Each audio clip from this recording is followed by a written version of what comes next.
What we tend to see with virtual teams is that we're so focused on completing task type work, getting things done. We spend so much less time engaging with each other as human beings. Well, have you ever had somebody really act in your best interest? Like really have your back? And they'll go, oh God, yeah. And they'll tell you a story. And now they're starting to give you some hints. Here's what benevolence looks like to them. Here's what success seems like. Here's what matters to them.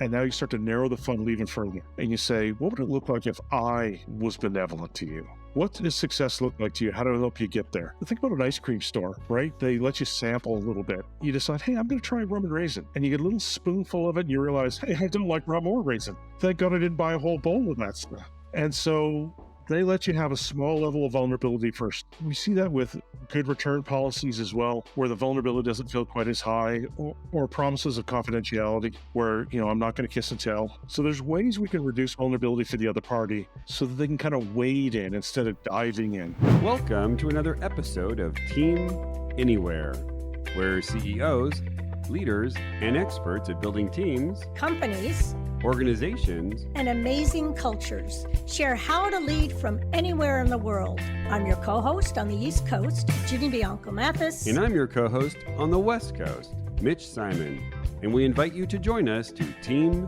Anywhere.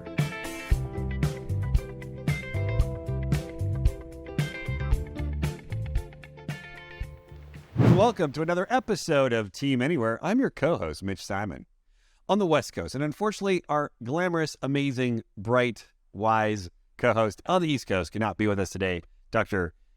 Virginia Bianco Mathis. In the studio, we have our guest, Darryl Stickel. Now, with climate change, that's Daryl. With climate change, race relations, pandemics, political divides, trust.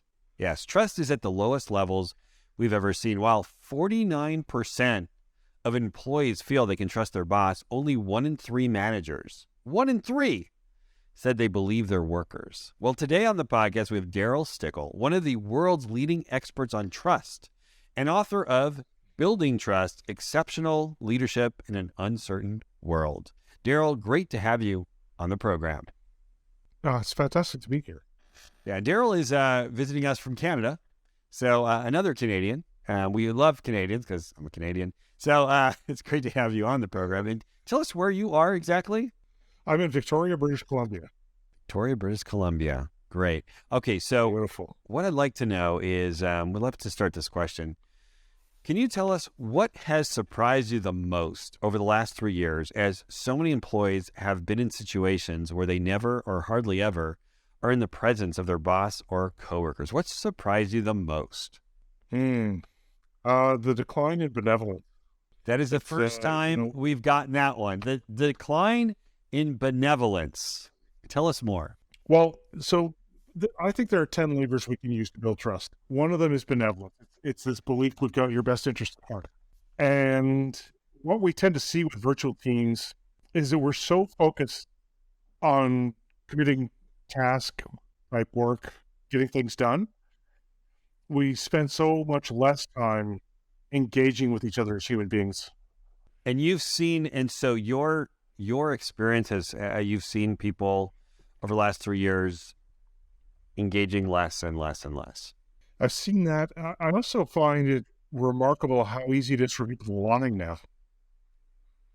There just seems to be for them to lie. Like, there seems to be no consequence if people feel comfortable just making things up.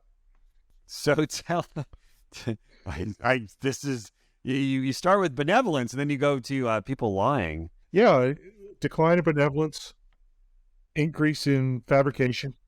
Wow. What happened such that you think we have lost our benevolence?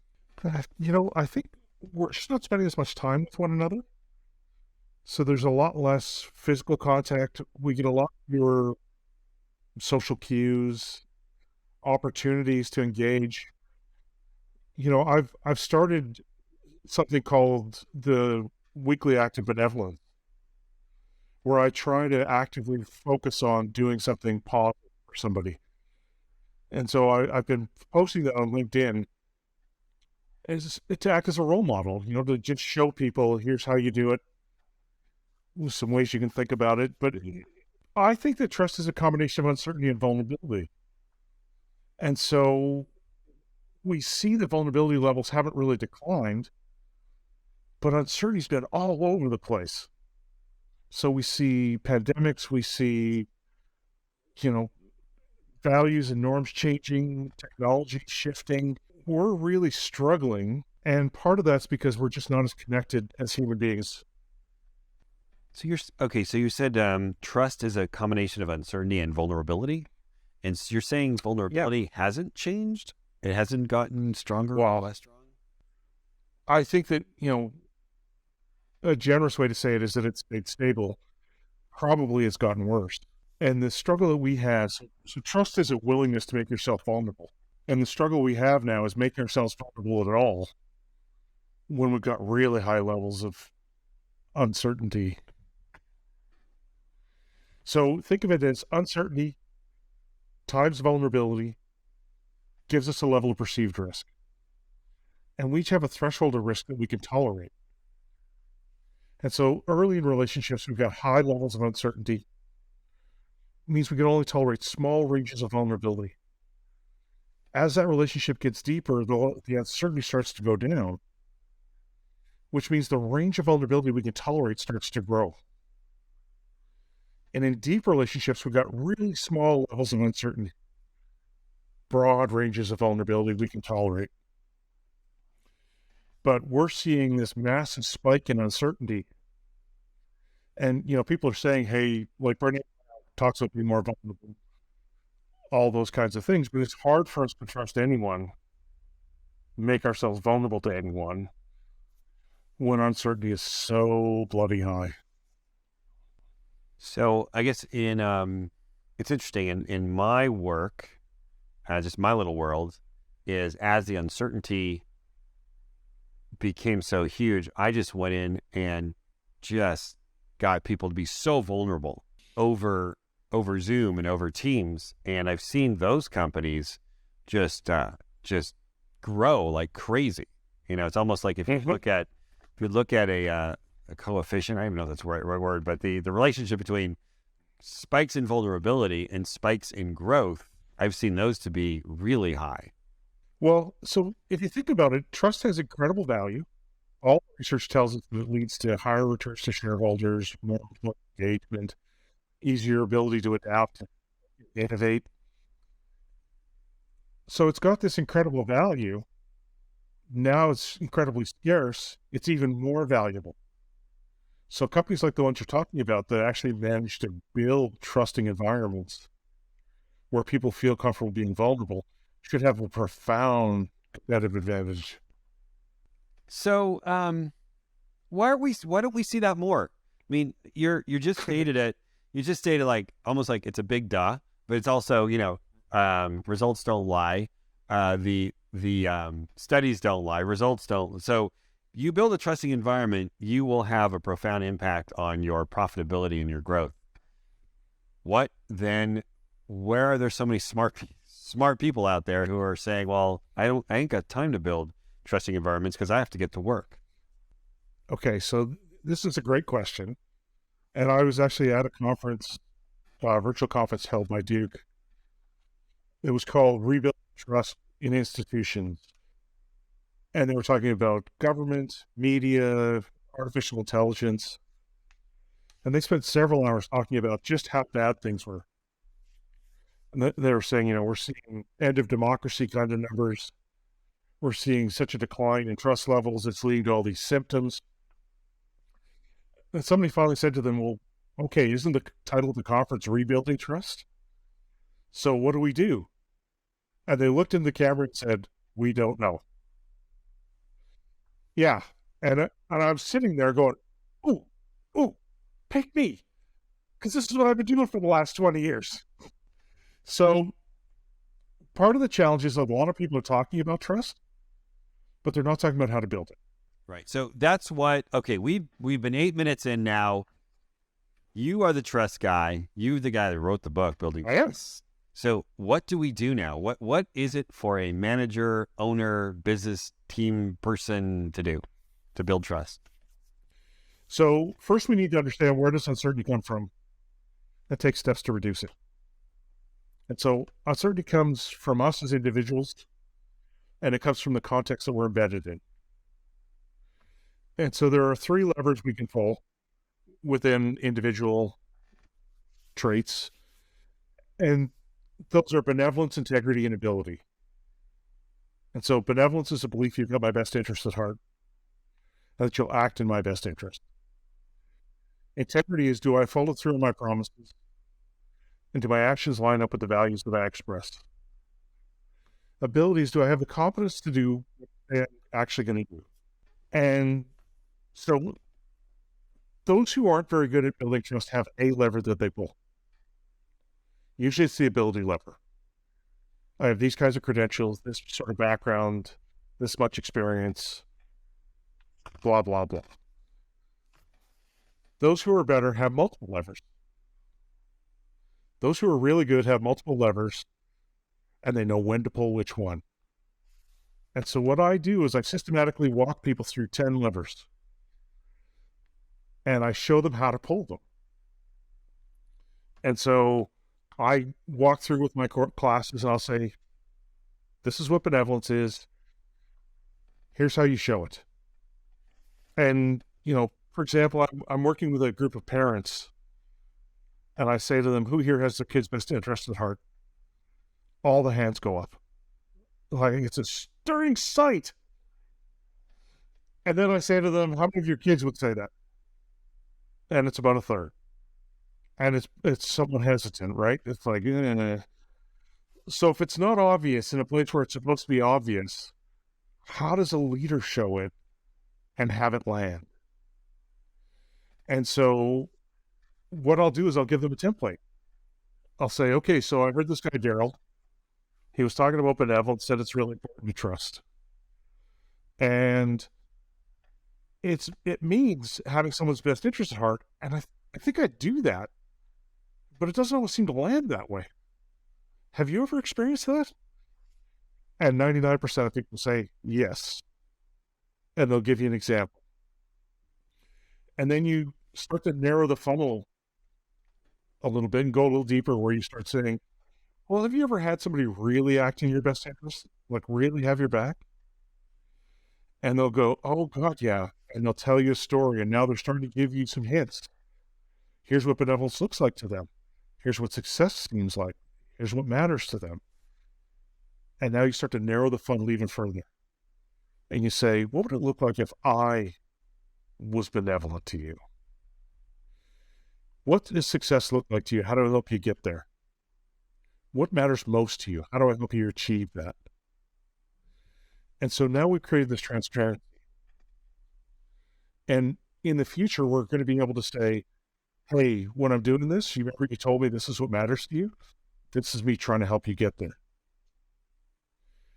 And so we reduce the amount of miscommunication. Some of the struggles I run into when trying to help people build trust is this profound lack of self-awareness.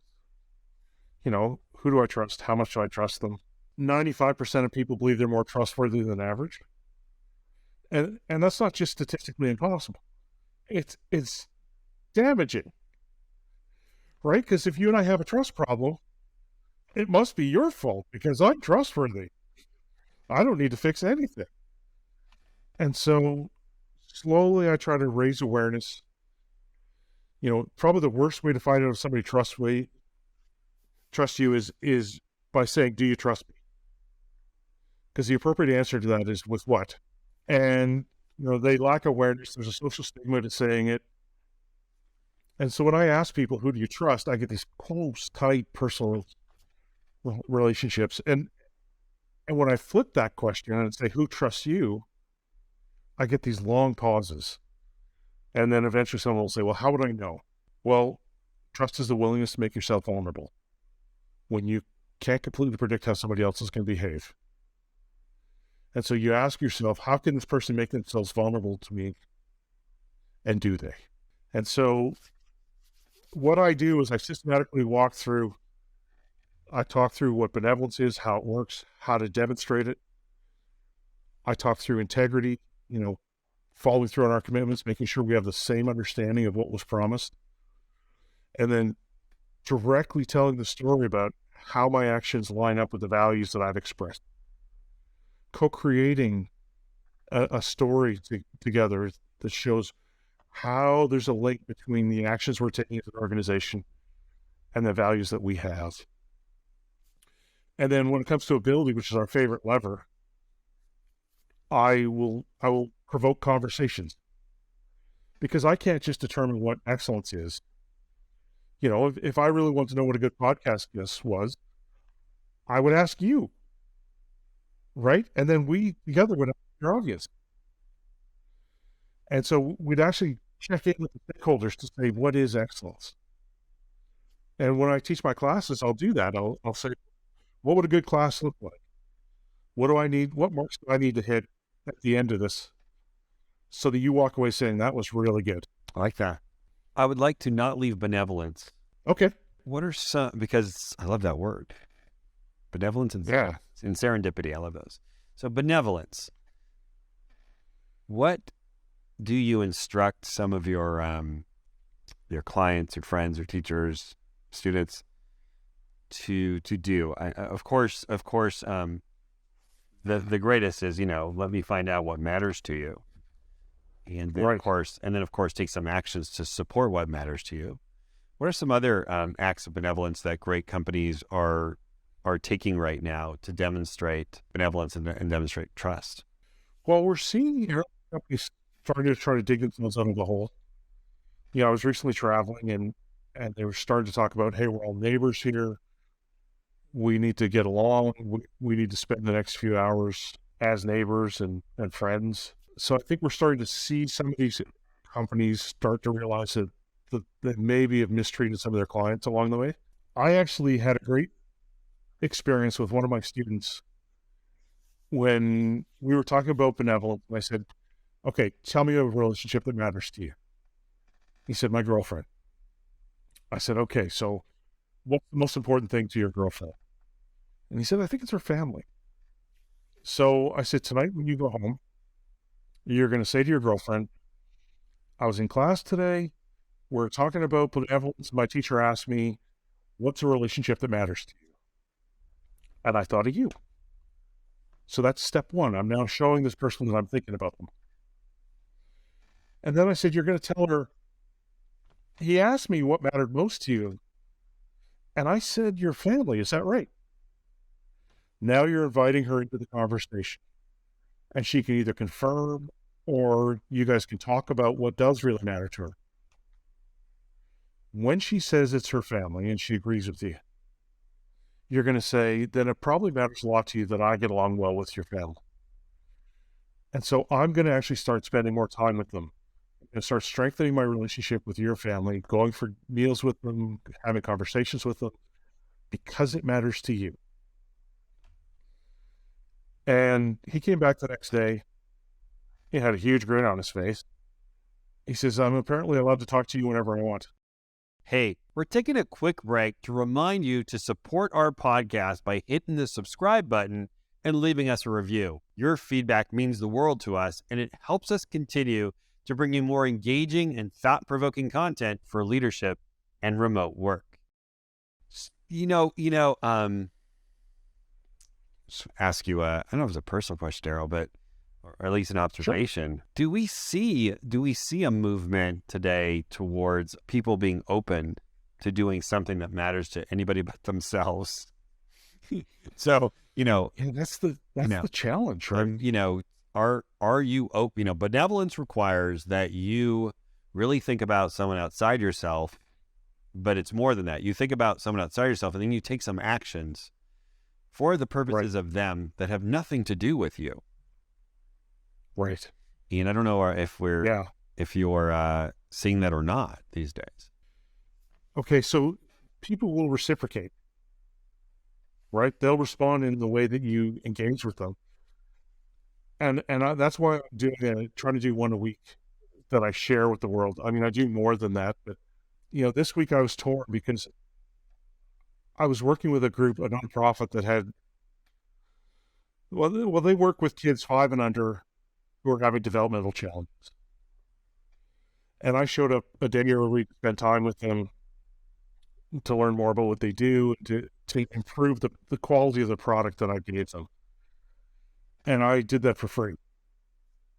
And so that's one of my acts of benevolence this week. But the other one was, I realized when I'm traveling, everyone wants to say hi to Drake. And so I let people say hi to him often, right? And I'll say, I'm not working right now.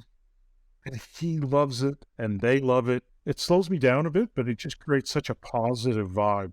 He's a black lad and he's a love machine. And so one of the stories I like to tell around benevolence, I'm working with this senior group of executives and I'm getting them to tell me stories about when they've acted in a benevolent way. And they're telling me stories about when they've had a positive impact on somebody and when they've gone out of their way to be helpful. And the vibe in the room is just so positive. Everyone's buzzing and they're smiling. And I said, I guess my only question is why you're so effing selfish. And they all just kind of looked at me and I said, you've just told me how powerful it is to be able to help someone else. And you never let anyone experience that with you. You never make yourself vulnerable. You never let anyone else help you. And it was an aha moment for that team when they started to realize, hey, we need to start relying on each other a little more. We need to start becoming a little more interdependent. We need to let each other help. I feel like I'm at church right now, Daryl. Sorry. No, don't apologize. Church, synagogue, all those great places. What I'm getting is, if you want to, first of all, if you follow the bouncing ball here, right? To build trust is a good thing because it actually, well, first of all, it's just a good thing. But organizations that have trust are much more high performing than organizations that don't. One of the keys to trust is benevolence. You want to have a lot of trust in your workplace. Tell your people at work to go out in the world and take benevolent actions. There you go. I like it. It's not only going to have great companies, you're going to make a greater world. And, the response is so positive. People, because it's become scarcer, when I do these kinds of things, people are just so appreciative. It's sad it's really sad what you're saying, which is benevolence is a scarce act. It feels that way. Yeah. And so that's one of the powerful levers we can pull. I mean, for the integrity piece, it's really about making yourself more predictable, making sure you follow through on commitments, committing to things, not outcomes, but rather your actions, the things you have control over. And then when it comes to context, really it's about explaining our context and how we're constrained. So that's the way we reduce uncertainty. Is we make people more aware of what we can and can't do and what our restrictions are. And so there's all these ways we can systematically and intentionally reduce uncertainty. Next, we go to vulnerability. Yeah, let's go to vulnerability. So, dirty word. People are uncomfortable even talking about it. And according to Brene Brown, she was working with the military, and they said, we don't use that word. We don't talk about vulnerability. And she said, what about courage? Do you ever talk about courage? Oh, yeah, all the time. How do you have courage without vulnerability? Well, that's one of my favorite lines from Brene. There is no courage without vulnerability. Yeah, it's true. And so vulnerability is one of these things that is soft and squishy. You and I could have exactly the same thing at stake and have a different perception of how vulnerable we are. So what we really need to do is involve the other person in the conversation, get a sense of what they think is at stake, they value it. And we have these bizarre sort of linked outcomes where we're massively inflating the vulnerability we're actually experiencing. And so there's a couple levers there as well that we can pull. And sometimes we can let people have a small level of vulnerability to start. So we start to institute, an exchange that isn't quite as devastating for them if it goes wrong. Think about an ice cream store, right? They let you sample a little bit. You decide, hey, I'm going to try rum and raisin. And you get a little spoonful of it and you realize, hey, I don't like rum or raisin. Thank God I didn't buy a whole bowl of that stuff. And so they let you have a small level of vulnerability first. We see that with good return policies as well, where the vulnerability doesn't feel quite as high, or promises of confidentiality, where, I'm not going to kiss and tell. So there's ways we can reduce vulnerability for the other party so that they can kind of wade in instead of diving in. And a lot of times with my clients, I'll do that. It's the crack dealer model. The first hit's free. In all perspectives, great. Too anywhere. So we can take steps both in uncertainty and vulnerability. We can also take steps in perceived outcomes, because we interpret the world through stories. You and I could have exactly the same experience and have a very different perspective of what just happened.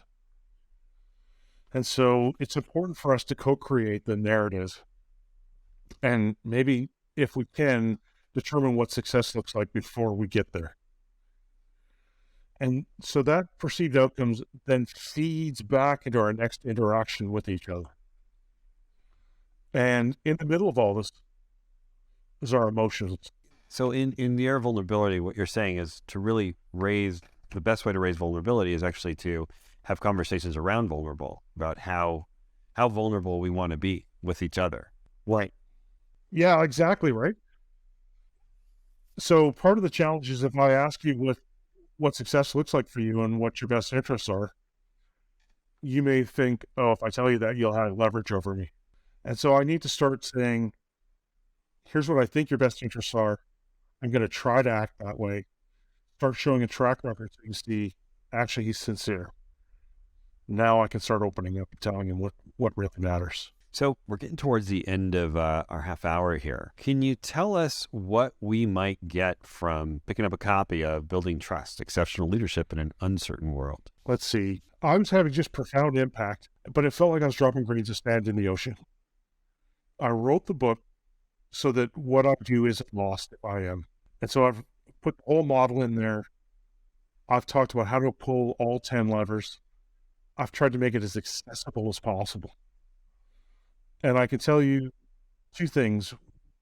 One is I was just nominated as one of the world thought leaders on trust. Second is that an academic reached out to me from the Netherlands, said he's read everything there is to read on trust. He thinks about this all the time. That's what he does for a living. And this book blew him away. Okay. Well, Grace, great. Then definitely we should all get a copy of that book. So, Daryl, how can we find out more about you and your book and Drake? Go to trustunlimited.com and you'll see a picture of Drake on there. He's in the About section. He's the Director of Goodness, the DOG. The Director of Goodness, the D.O.G. I like that. Great. Yeah, he's on the verge of getting the Global Ombudsman of Opportunity Development, which would make him the good dog, but the jury's still out. Okay. Wow. Jeez. So go to Trust Unlimited. There's a blog section. There's articles. There's podcasts. You can find the book anywhere that books are sold online. It's available on Audible. You can look me up on LinkedIn or reach out by email. Daryl at trustunlimited.com. Daryl, trustunlimited.com, and that's Darryl. That's right. Daryl, this has been profound. This has been really profound. Well, thank you so much for hanging out with me for half an hour. And thank you, Daryl. Thanks for writing this book. Definitely going to pick up a copy. Thank you to our audience, to our listeners. Please share this episode, this important episode, with your friends, your family, with your colleagues, and with your dogs. Yeah. Yes. Yeah, definitely share with your dogs. Anyways, thanks so much. We'll see you on the next episode of Team Anywhere. We hope you enjoyed this episode. Don't forget to hit the like button and subscribe to our channel for more engaging content from our podcast. And if you enjoyed this episode, please share the video with your friends so they can join the conversation too.